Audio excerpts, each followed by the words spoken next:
Bien, bonjour à tous. Je pense qu'il est l'heure de démarrer ce webinaire sur les étapes clés d'une transmission d'entreprise.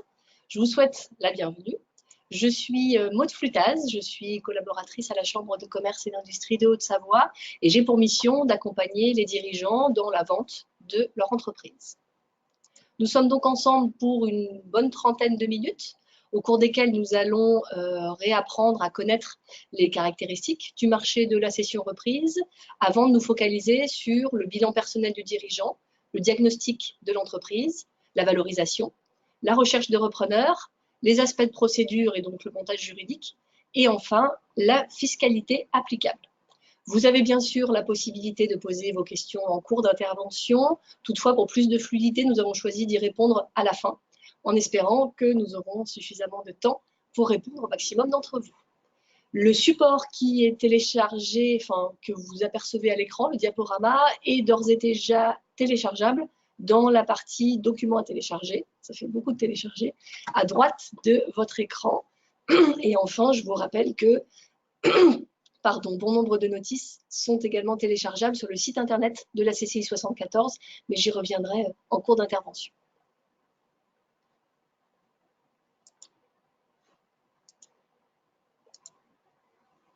Alors avant de se lancer concrètement dans l'organisation de son projet de cession, il est toujours intéressant de connaître les caractéristiques du marché, c'est-à-dire de comprendre en amont comment il fonctionne, quelles en sont les règles et les acteurs. Vous entendez souvent le chiffre de 650 à 700 000 entreprises annoncées à reprendre au niveau national sur 2 800 000 entreprises comptabilisées à l'INSEE, en sachant que dans ces entreprises, 25% des dirigeants sont âgés de plus de 55 ans. Alors, c'est un chiffre que nous, professionnels de la transmission, estimons souvent justement surestimé, en ce sens que 53% d'entreprises n'ont pas de salariés. Donc, quelle reprise possible dans ce contexte, l'entreprise étant le dirigeant et le dirigeant étant l'entreprise? Ce peut être toutefois un chiffre également sous-estimé, puisqu'on s'est rendu compte que 42% seulement des dirigeants vendent aujourd'hui pour départ en retraite, et que du coup, il peut y avoir beaucoup d'autres motifs de cession. Ce qu'il faut de toute façon bien comprendre, c'est que coexistent aujourd'hui deux marchés très différents. Le premier, c'est la cession de commerce, qui pèse pour 90% du marché et sur laquelle l'offre est supérieure à la demande. Le deuxième marché, c'est la cession dite de PME, donc tout ce qui concerne plutôt les industries manufacturières, les sociétés de négoce ou de services à l'industrie, qui ne pèsent que pour 10% du marché et sur laquelle la demande est clairement supérieure à l'offre. L'avis unanime des acteurs du marché, aussi bien en national qu'en local, c'est que nous avons aujourd'hui beaucoup d'acheteurs, donc beaucoup de repreneurs, pour un nombre limité d'actifs à céder, avec de surcroît une forte inadéquation entre les attentes des repreneurs et l'offre disponible. Je m'explique, le profil type des repreneurs que nous recevons en rendez-vous, en tous les cas à la Chambre de commerce, ce sont principalement des hommes, 45 ans, en couple, avec enfants à charge, souvent issus de grands groupes, plutôt de région parisienne, bac+5, parcours école de commerce ou école d'ingénieur, qui sont entrepreneurs dans l'âme et qui disposent d'un apport moyen de 200 000 euros. Ce sont des profils qui ont un portefeuille de compétences assez large, mais qui ne disposent pas pour autant de compétences purement techniques. Ils sont donc en recherche de cibles plutôt dans l'industrie manufacturière ou le service à l'industrie, sur des structures de plus de 10 à 20 salariés, avec des chiffres d'affaires de plus de 2 millions d'euros, et dans l'idéal, des produits propres, sur un marché de niche, avec des perspectives de développement à l'international. Le problème, entre guillemets, c'est que le profil type des dossiers que nous accompagnons en session, là encore au niveau de la CCI, mais je pense que c'est également le cas de bon nombre d'acteurs locaux, ce sont plutôt des TPE de moins de 10 salariés, avec des chiffres d'affaires qui oscillent entre 300 000 et 1 million d'euros, sur des métiers plus traditionnels, comme le BTP, le second œuvre, le transport, bien sûr l'industrie mécanique de la vallée d'Arve, le commerce de détail ou les entreprises de tourisme. Des cédants encore peu préparés, ça c'est malheureusement encore une réalité. On entend par là que le marché reste traditionnellement opaque et que votre souci légitime au démarrage de confidentialité peut rapidement nuire à l'identification de candidats. Et quand on dit peu préparé, c'est qu'on se rend compte que souvent, bon nombre d'entre vous n'ont pas conscience de toutes les étapes à passer avant concrètement de mettre en vente son entreprise sur le marché. Du coup, de ce fait-là, vous êtes parfois déconnecté économiquement de la valorisation de vos affaires surtout quand vous cédez pour un départ en retraite et que du coup vous y exercez depuis de très nombreuses années et que parfois même vous êtes à l'origine de sa création.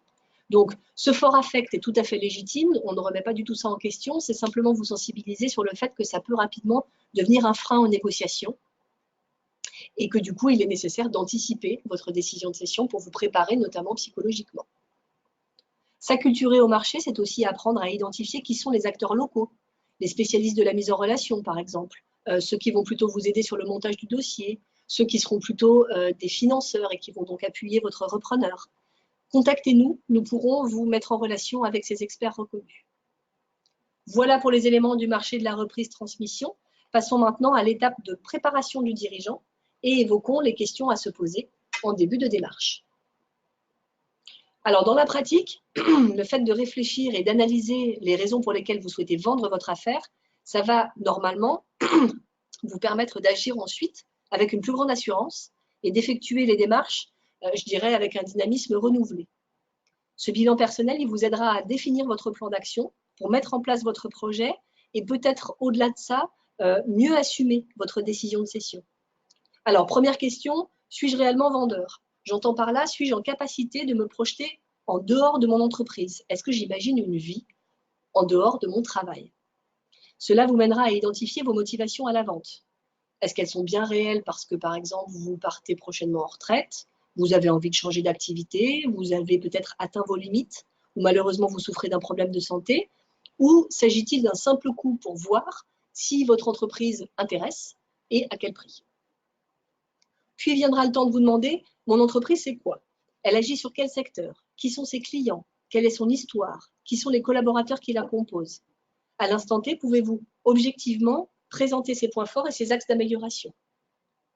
Il faudra aussi vous poser la question du montage juridique à privilégier. Est-ce que je vends plutôt mon fonds de commerce ou les titres de ma société? Quid de l'immobilier, si j'en suis propriétaire? Et quelle fourchette de valeur afficher? Autre question importante, quel profil de repreneur privilégier? Est-ce que pour X raisons, je souhaite plutôt identifier une personne physique avec certaines compétences indispensables, ou suis-je ouvert à la candidature d'une société confrère qui souhaiterait opérer une croissance externe? Et enfin, quels aménagements prévoir? Soyez notamment particulièrement attentifs à la gestion des petits actionnaires. Essayez de reprendre leur part en amont de la vente pour être seul au final à gérer la cession de votre entreprise. Veillez à l'organisation des ressources humaines, bien entendu, peut-être la logistique, parfois le rangement. L'idée, à l'issue de ce bilan, c'est clairement de déterminer un plan d'action à court terme pour valoriser votre structure. Anticipez, parce que vous le verrez très rapidement, certaines étapes, voire chacune des étapes, prend du temps. Et si vous voulez optimiser le projet aussi bien financièrement que fiscalement, ça peut nécessiter des aménagements en amont. Il faut donc assez rapidement procéder à ce fameux diagnostic d'entreprise pour dégager les points forts et les points faibles et commencer à développer votre argumentaire de négociation. Ce diagnostic, il doit vous permettre de vous mettre à la place du candidat repreneur lorsqu'il va prendre connaissance de votre dossier. Et de ce fait, on va vous demander de rassembler beaucoup d'informations qui lui seront nécessaires pour nourrir sa réflexion et prendre sa décision. Cet exercice-là, l'intérêt, c'est que ça va vous contraindre à une objectivité et à une prise de recul. On va vous faire sortir la tête du guidon pour réapprendre à connaître votre entreprise. Alors, le diagnostic commercial et marketing. Sur quel marché j'évolue? Quels sont les produits de mon entreprise? Sa clientèle, ses partenaires commerciaux, concurrents, fournisseurs, sous-traitants. Le diagnostic de l'outil de production, ça c'est une composante déterminante dans la faisabilité du projet de cession et la fixation du prix de vente. Vous devrez, dans ce chapitre, lister tout ce qu'on appelle le parc machine actuel, les installations techniques, le matériel, l'outillage, afin du coup que le repreneur puisse en jauger la qualité et évaluer le montant des investissements à prévoir. Il faudra bien sûr évoquer tout ce qui est locaux et emplacements dans cette même partie. Le diagnostic humain, ça revêt évidemment une très grande importance parce que ça va mettre en évidence les compétences productives de votre équipe en place et éventuellement ses carences. Ça vous permettra de réidentifier quels sont les éventuels hommes clés sur lesquels pourra s'appuyer le repreneur post-cession. Je vous rappelle que l'article L122.12 du Code du travail stipule qu'en cas de vente d'une entreprise, tous les contrats de travail en cours au jour de la cession subsistent dans les mêmes conditions. D'où l'importance de refaire le point sur l'organisation RH de votre structure. Le diagnostic financier, c'est peut-être celui que vous maîtrisez d'ores et déjà le plus. Il faudra étudier les comptes de résultats et leur évolution sur les 3 derniers exercices, aussi bien en termes de chiffre d'affaires que de poste de charge. Idem pour la structure bilancielle. Et puis comparer les ratios, notamment les soldes intermédiaires de gestion. Vous pourrez également refaire le point sur votre niveau de rémunération et puis réapprendre à comprendre le financement de votre activité. S'agit-il d'un autofinancement, de crédit bancaire ou d'apport personnel? Vous l'avez compris, le diagnostic, c'est vraiment une étape très importante de votre projet de cession. Ça doit vous permettre de réapprendre votre entreprise et les contraintes, tant internes qu'externes, qui la caractérisent. Et cette connaissance, selon nous, elle est vraiment indispensable pour comprendre les motivations du repreneur et assurer une bonne négociation. C'est enfin un travail, une étape, je dirais, plutôt préalable à tout travail d'évaluation. Il est donc très important pour vous, en tant que cédant, de l'avoir anticipé pour gagner du temps par la suite sur toutes les requêtes du repreneur et peut-être avoir moins le sentiment qu'il cherche à tout vérifier. Je vous l'ai dit tout à l'heure, rendre une entreprise transmissible, ça peut vraiment prendre du temps et parfois plusieurs années. Les cédants qui transmettent le mieux, on le sait, sont ceux qui se préparent, qui savent s'entourer, être patients et humbles dans leur approche et qui ont également des projets post-cession. Décider du montage juridique, là très clairement ça va dépendre de la forme juridique sous laquelle vous exercez actuellement votre activité. Soit vous vendez votre fonds de commerce, et on entend par là vraiment la notion juridique du terme, c'est-à-dire l'actif de votre entreprise, les marchandises, le matériel, la notoriété, la clientèle, le bail commercial et les contrats de travail principalement. Charge au repreneur par la suite d'apporter ce fonds de commerce à l'entité nouvelle de son choix. Si vous êtes gérant d'une société, il vous est également possible de vendre les titres de cette société. Et en ce cas, vous vendez l'actif et le passif. C'est-à-dire que le repreneur va reprendre le fonds de commerce, mais également vos dettes. Il demandera à ce titre à conclure ce qu'on appelle la fameuse garantie d'actifs passifs pour se couvrir des actes de gestion passés et garantir la valeur de la société. Je vous rappelle, mais vous le savez très certainement, que par cette convention, vous vous engagez en tant que cédant à rembourser tout passif qui interviendrait après la vente, mais dont la cause est antérieure et au final dont la cause vous incombe. Alors ce peut être un appel en garantie, la réparation d'un dommage causé, la livraison d'un matériel défectueux, une indemnité peut-être de licenciement, ou encore des créances non provisionnées qui sont devenues irrecouvrables. Vous ne pourrez pas, bien sûr, passer au travers de cette garantie, mais vous pourrez, avec l'aide de vos conseils, en limiter de diverses manières au maximum les effets.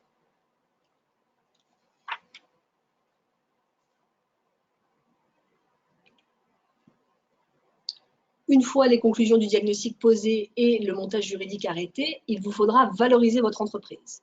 Alors, c'est malheureusement pas en quelques minutes que je vais faire de vous des évaluateurs et je n'en ai pas du tout la prétention parce que ce n'est pas non plus mon métier. Je voulais simplement vous rappeler que l'évaluation d'entreprise n'est pas scientifique, elle est tout à fait mathématique et subjective.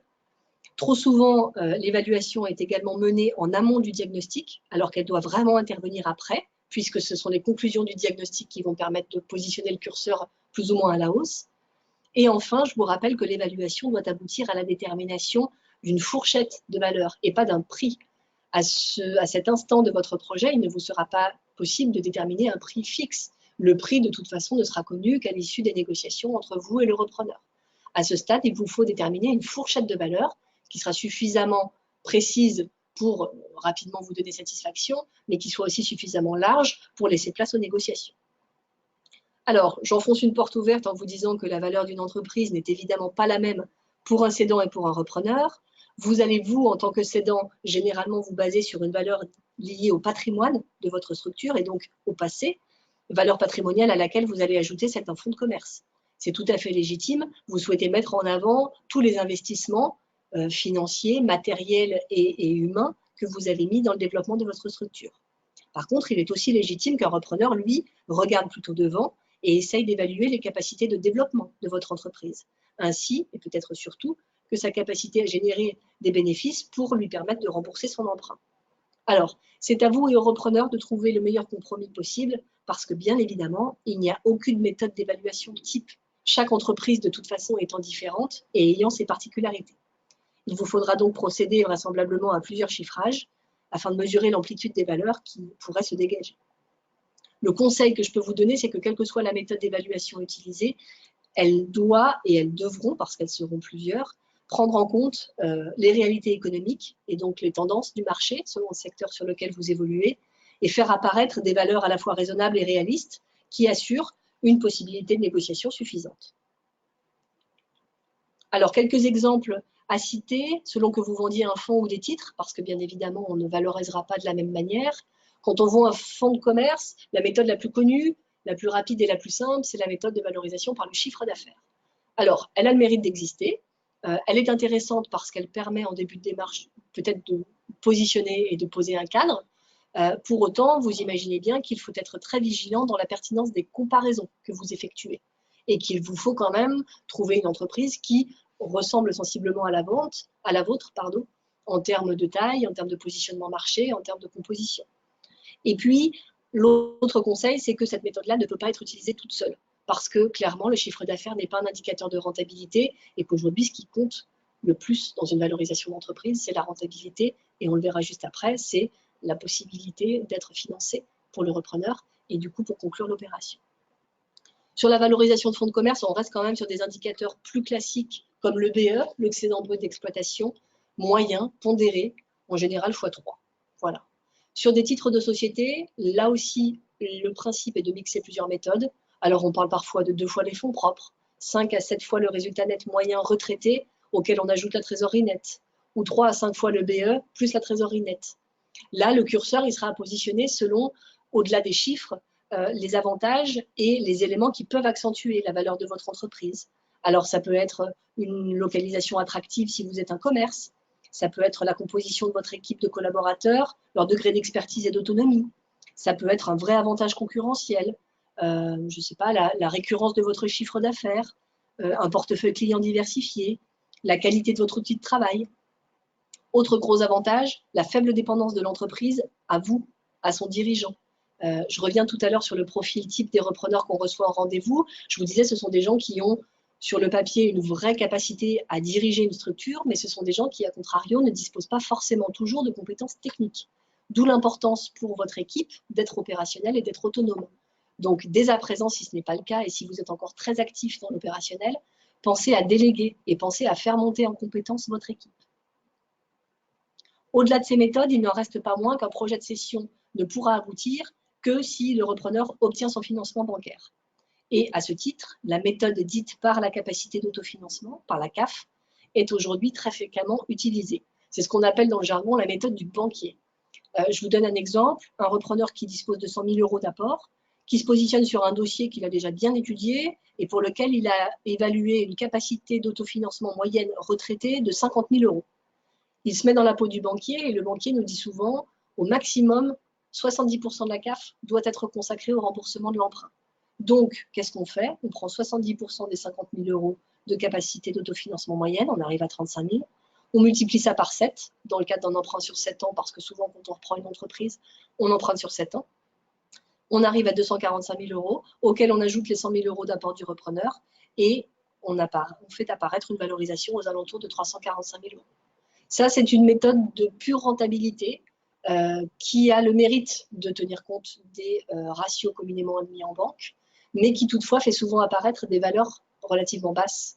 Du coup, là encore, ce n'est pas forcément une méthode qui peut être utilisée seule et elle doit être confrontée avec d'autres méthodes plutôt patrimoniales qui auront la faveur du cédant. Sur cette étape de valorisation, je ne saurais trop vous conseiller de mobiliser votre expert comptable sur ce sujet qui reste très technique et également central. Je souhaitais faire un petit focus sur le dossier de présentation. On l'a dit, le repreneur de votre entreprise et ses conseils, ils vont rapidement avoir besoin de connaître votre entreprise pour identifier ses points forts et ses perspectives de développement, pour mesurer les risques et valider le prix de cession. Du coup, en qualité de cédant, vous allez lui remettre des éléments chiffrés, des éléments comptables et des bilans. C'est bien évidemment indispensable, mais c'est insuffisant. Du coup, la rédaction d'un dossier de présentation détaillé professionnalisera votre démarche de cédant et vous permettra d'optimiser le temps consacré aux négociations. Parce que je vous rappelle que bien que cédant, vous n'en restez pas moins un chef d'entreprise en activité et vous devrez à ce titre continuer avant tout à développer votre business. Et donc, vous n'aurez pas forcément un temps infini à consacrer aux demandes du repreneur. Vous pourrez également, dans ce dossier de présentation, préciser le nom de vos conseils pour permettre aux repreneurs et à son réseau de partenaires d'entrer en contact avec eux et du coup d'accéder aux compléments d'information dont ils auraient besoin. Cela vous permettra également de sécuriser vos échanges puisque toutes les transmissions d'informations passeront directement par votre avocat ou par votre expert comptable. Bien sûr, ce dossier de présentation ne pourra être remis qu'après signature d'un engagement de confidentialité. Sur cette thématique du dossier de présentation, sur également la différence entre cession de fonds de commerce et cession de titres de société, la CCI 74 a rédigé des notices d'information que vous pouvez gratuitement télécharger sur notre site internet.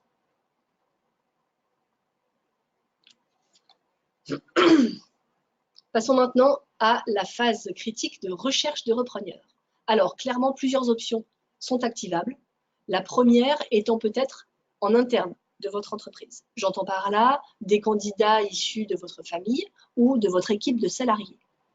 Sur le point de la transmission familiale, une fois encore, l'anticipation peut vous permettre, par le biais de certains montages juridiques, d'optimiser l'identification d'un repreneur au sein de votre cercle familial et d'optimiser également la facture fiscale, puisque de nombreux dispositifs d'abattement existent, notamment en cas de donation.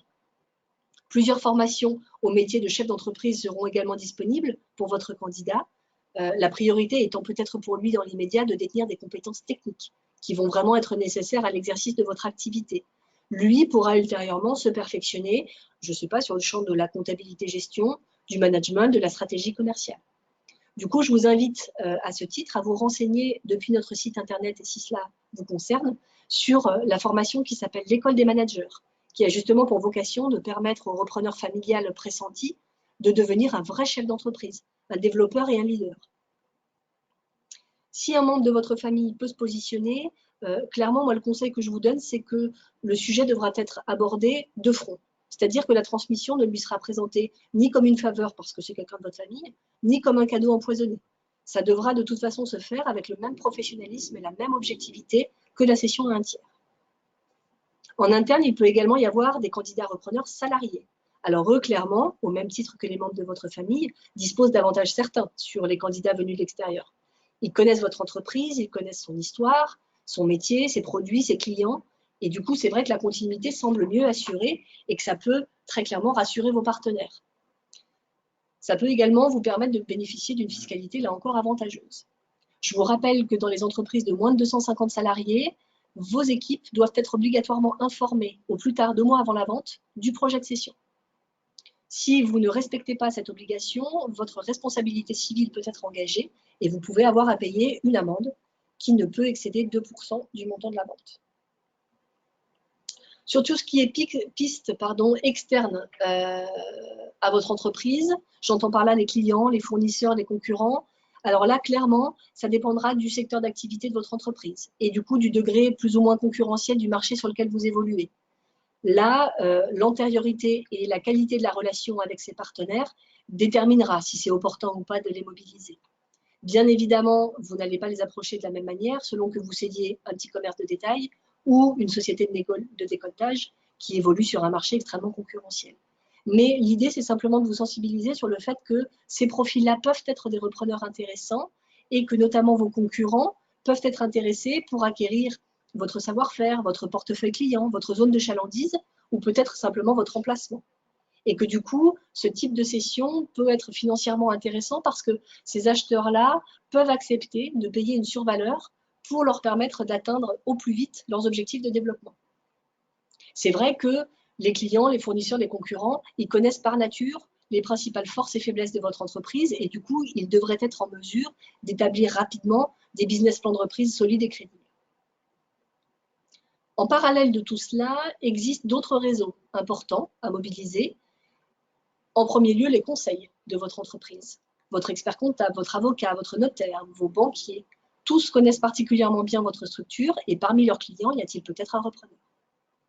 Il y a aussi des cabinets privés spécialisés. Comme dans tout secteur, certains seront plus adaptés à votre projet que d'autres. Du coup, à ce titre, renseignez-vous, prenez le temps de faire votre choix et exigez des preuves de résultats.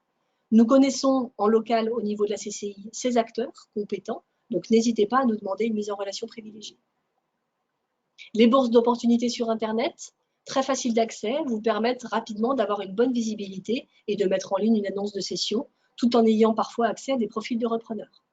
Je vous citerai bien sûr le site Transentreprise, qui est la base commune à tout le réseau des CCI et des CMA de France, sur lequel vous pouvez très facilement déposer une annonce de cession et consulter des profils de repreneurs. Je citerai également FUSAC, qui est la place de référence pour les dossiers d'une certaine envergure, industrie, service à l'industrie ou gros négoce. Et pour des petites affaires, plus de commerce de détail ou issus du milieu CHR, Place des commerces ou Le Bon Coin restent des sites intéressants à consulter. Enfin, bien sûr, la Chambre de commerce et d'industrie vous propose un accompagnement complet à la vente et on peut vous aider dans l'organisation du projet, la recherche de repreneurs et la mise en ligne d'annonces. N'hésitez pas à nous solliciter pour gagner du temps. Une fois le candidat identifié, il faudra aborder la phase critique des négociations. Alors, ça constitue une des principales causes d'échec de la cession parce que c'est une étape qui est très éloignée d'une approche technique et qui s'apparente clairement à une démarche beaucoup plus humaine et psychologique. L'acheteur et le vendeur, on l'a dit, ils ont des natures et des objectifs fondamentalement différents. Du coup, la réussite d'une négociation reposera sur la faculté de chacune des parties à tomber d'accord en ayant le sentiment qu'on est dans un schéma gagnant-gagnant. Dans les négociations, vous pourrez aborder le sujet de votre accompagnement post-cession et du coup contractualiser les modalités concrètes de cet accompagnement en termes de fréquence, de durée, de rémunération. Ça permettra de poser un cadre aux relations futures et d'éviter un litige en cas de mésentente.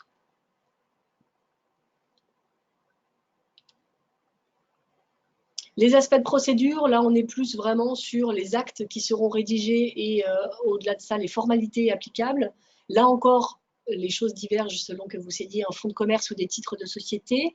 Dans le cas d'une cession de fonds de commerce, tout est très réglementé et il y a principalement 2 actes qui seront rédigés. Le compromis de vente, qui vraiment reprend toutes les conditions de la vente, mais qui ne se transformera en acte de cession définitive qu'une fois que les conditions suspensives auront pu être levées, notamment par le repreneur. Je vous rappelle la notion de séquestre quand on vend un fonds de commerce. C'est une personne ou un organisme qui aura pour mission de conserver le montant de la cession et de recevoir toutes les oppositions et les saisies de la part des créanciers et de l'administration fiscale. Vous savez que quand on vend un fonds de commerce, le prix est payé comptant, mais il est généralement bloqué auprès d'une banque, d'un établissement agréé ou pourquoi pas de la Caisse des dépôts et consignations.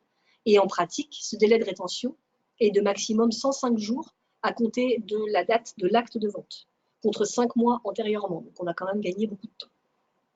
La cession de titres, elle est plus complexe à négocier, du fait notamment, je vous l'expliquais tout à l'heure, du passif qui est engagé. Du coup, plusieurs actes seront à rédiger. Alors, j'ai noté la lettre d'intention, ça c'est un support que rédige logiquement le repreneur pour vraiment manifester son intérêt pour votre dossier et du coup mettre en place des conditions d'exclusivité et de confidentialité qui lui permettront, pendant une période donnée, d'étudier plus en détail votre dossier. Ensuite, on rédigera ce qu'on appelle le protocole d'accord, qui est la pièce maîtresse des négociations. Le sommaire typique du protocole, clairement, c'est bien sûr l'identité du vendeur et de l'acquéreur, la description juridique de l'entreprise, l'engagement de vendre et d'acheter au prix convenu, et puis tout un tas de conditions suspensives à réaliser avant la vente. Principalement, ce sont des clauses de réalisation d'audit que le repreneur va mener après la signature de ce protocole pour être sûr que tout ce que vous lui avez dit est vrai, l'obtention de son financement, bien évidemment, et puis parfois ce peut être l'accord éventuel d'un tiers, notamment dans les dossiers de franchise, pour que le franchiseur agrée le repreneur. Il y aura également le prix de cession et tout ce qui concerne les clauses de réalisation en termes de calendrier et d'organisation. Dans le protocole devront également être couchées sur le papier les modalités de votre éventuel accompagnement post-cession.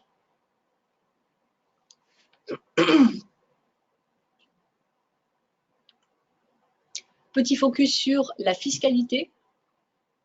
En tant que cédant, vous serez imposé au titre de ce qu'on appelle la plus-value, c'est-à-dire la différence de prix entre ce que vous avez acheté et ce que vous vendez. Si vous vendez un fonds de commerce et que vous exploitez une entreprise à l'impôt sur le revenu, le taux d'imposition sur la plus-value sera de 12,8% d'impôt sur le revenu, auquel s'ajouteront un taux global de 17,2% pour tout ce qui concerne les prélèvements sociaux. Je vous rappelle que vous n'êtes pas seul à être victime ou en tous les cas à devoir payer une fiscalité, puisque les repreneurs en ont également une qui leur sont propres, et on parle en ce cas-là de droits d'enregistrement. Si un repreneur reprend un fonds de commerce, il aura 3% de droits d'enregistrement à payer sur la fraction du prix de vente qui est comprise entre 23 et 200 000 euros et 5% au-delà. Si vous êtes une personne physique qui cède des titres de société à l'IS, vous serez imposé au titre des plus-values au PFU, prélèvement forfaitaire unique ou flat tax, qui existe donc depuis janvier 2018, et ce taux est de 30%. Il se décompose de la même manière que précédemment, 12,8% d'impôt sur le revenu et 17,2% de prélèvements sociaux. Là encore, le repreneur a une fiscalité qui lui est propre. S'il acquiert des parts sociales de URL ou de SARL, il aura 3% du prix de cession à payer au-delà de 23 000 euros.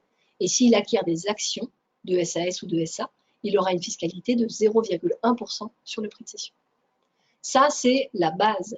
Il existe tout un panel d'exonérations possibles de plus-value, selon le chiffre d'affaires de votre entreprise, selon le prix de cession de votre entreprise, selon que vous partiez en retraite ou non, selon la durée de détention des titres de votre société. Donc, renseignez-vous auprès de nos services ou auprès de votre expert comptable pour déterminer quelle sera la facture fiscale qui vous sera appliquée et du coup, quel sera là encore le montage juridique à privilégier. Parce que parfois, selon la fiscalité, il vaut mieux vendre son fonds de commerce ou ses titres de société.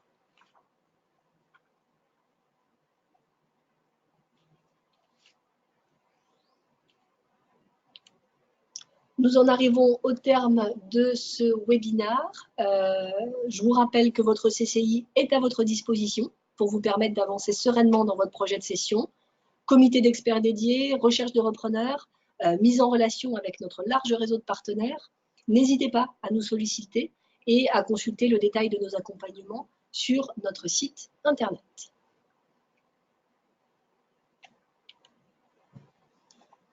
Nous allons prendre quelques questions. Alors, je refais le point sur les questions qui sont actuellement posées. J'ai Michel qui me demande des précisions sur la lettre d'intention ou LOI. Alors, la lettre d'intention ou LOI, LOI ça veut dire Letter of Intent, c'est un terme anglais. Et cet acte, je vous l'ai dit, est un acte qui en général est rédigé par le repreneur pour confirmer l'intérêt qu'il a à reprendre votre société et du coup pour bénéficier d'une période d'exclusivité au cours de laquelle il pourra étudier plus en détail votre dossier. Alors, à noter que le régime de la lettre d'intention, ça dépend principalement du contenu même du document, puisque la liberté contractuelle prévaut en la matière. Les points essentiels qui sont, selon moi, à retrouver dans ce document sont le calendrier général des négociations, pour qu'il y ait un cadre et que vous n'ayez pas à négocier pendant 12 mois. Une clause de confidentialité, bien sûr, pour que vous soyez sûr que les informations que vous allez lui remettre ne seront pas divulguées sur la place. Une clause d'exclusivité pour que lui soit rassuré sur le fait que vous n'allez pas entrer en négociation avec d'autres candidats durant cette période. Une obligation de négocier de bonne foi. Et puis, les principaux termes de la transaction. Alors, il est vrai que, je vous l'ai dit, même si juridiquement, la lettre d'intention ne crée pas d'obligation à conclure le contrat, elle est quand même souvent perçue par le repreneur comme un engagement moral qui, normalement, doit vous mettre en confiance pour que vous soyez plus à même de lui fournir davantage d'informations. Pour moi, il y a vraiment un intérêt à ce qu'elle soit rapidement la plus détaillée possible parce que, là encore, on est dans une idée de gain de temps pour les deux parties et du coup, dans un climat de confiance et de transparence qui devrait vous permettre, en tant que cédant, de divulguer plus aisément des informations sensibles. Voilà. Alors, il y a, attention, là encore, il y a, comme souvent, pas mal de modèles types qui circulent sur Internet.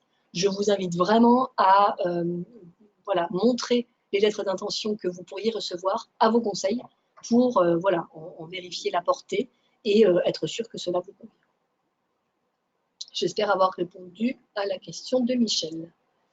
Deuxième question de Corinne. À quel montant d'honoraires peut-on s'attendre dans le cadre d'une vente d'entreprise? Alors, honoraires, j'imagine que vous entendez par là la facturation de vos conseils. Alors, c'est très variable hein, selon la taille et la complexité du dossier. J'ai envie de dire, si chaque partie a ses conseils durant la négociation, bah, chacun paye sa part. Si vous décidez pour X raison d'avoir un ou plusieurs experts communs, il y a possibilité de partager.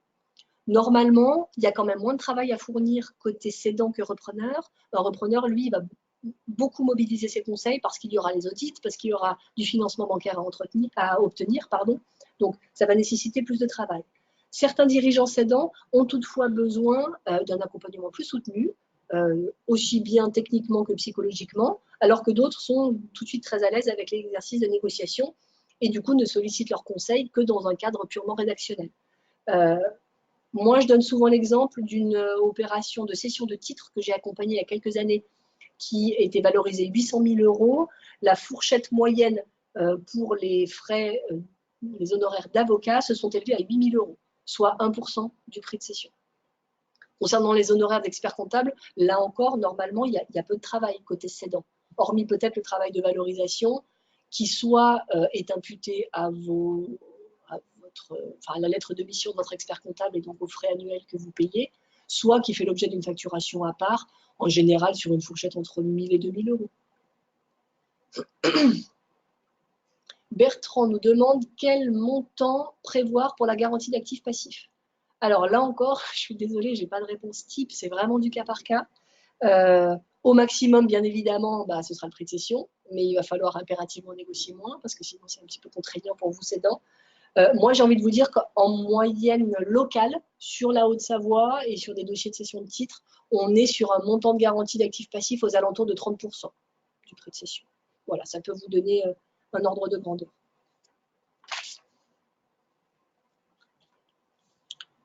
Voilà, écoutez, je crois qu'on a fait le tour. Non, alors il y a une dernière question de Guy qui nous demande si l'abattement retraite est toujours valable.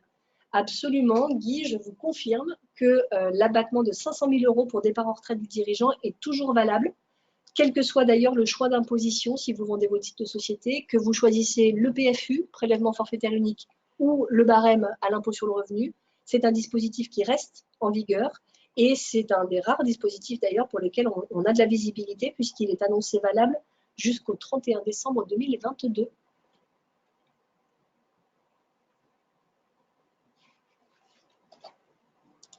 Eh bien, écoutez, je crois que nous avons fait le tour. Donc, le diaporama qui vous a été projeté, vous l'avez vu, est téléchargeable dans la rubrique documents à télécharger. Je vous invite vraiment à visiter le site internet de la CCI de Haute-Savoie sur lequel vous retrouverez et le détail de nos accompagnements et tout un tas de notices d'informations, ainsi bien sûr que notre agenda des futurs collectifs sur nos thématiques transmission reprise, et puis bien sûr les coordonnées des conseillers qui sont disposés à vous recevoir en rendez-vous pour aborder votre cas particulier. Eh bien, écoutez, il me reste à vous remercier sincèrement d'avoir assisté à cette présentation. Je vous souhaite par avance une très bonne continuation dans le montage de votre projet et nous restons à votre entière disposition.